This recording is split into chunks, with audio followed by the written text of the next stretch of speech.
You ever hear one of those jokes that's so smart it kind of changes how you see things? Well, I've got one for you today, and it's all about Bitcoin. But trust me, it's not just a punchline. It's basically a masterclass in a world-changing idea. Let's dive in. So, picture this. You ask the world's most famous cryptocurrency for some dating tips. And what do you get back? Its core principle. Always trust, but verify. You know, on the surface, that sounds like pretty solid advice, right? But what happens when you actually try to apply that to, say, a first date? Well, you get this. I mean, you can just imagine it, can't you? The spreadsheets, the background checks, maybe cross-examining their stories over dinner. It's taking this super high-tech, serious advice and dropping it right into a very human, and let's be real, a very awkward situation. And there it is, the punchline. It's so funny because it perfectly connects this abstract concept of cryptographic security to that feeling we all know, that desire for security in our own lives, in our relationships. It's just a brilliant mix of tech and, well, the human heart.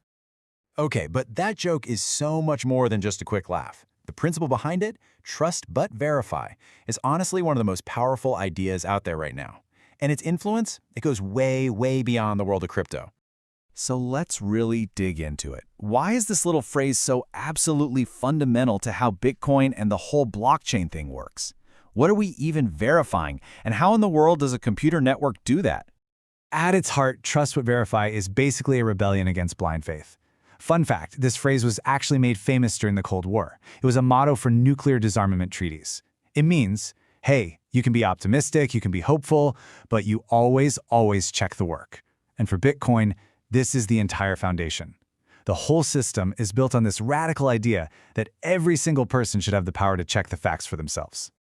And this right here is what makes the blockchain such a game changer. See, instead of one single bank holding a private ledger that you just have to trust, the blockchain is a distributed public ledger.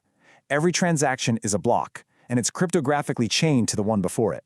So you don't need to trust a bank or some central authority to tell you a transaction is real, because the entire network of users can literally look at the public chain and confirm it themselves. It's a system built on provable math, not on somebody's promises. This slide just lays it out so clearly. On the one hand, you have the old way of doing things, blind faith. You're relying on promises. You accept what you're told, and you put all your trust in one single source. But on the other hand, you have trust but verify. This approach requires evidence. It demands that you confirm things for yourself, and it spreads that trust out across a whole network. See, it's not about getting rid of trust. It's about building a smarter, much more resilient version of it.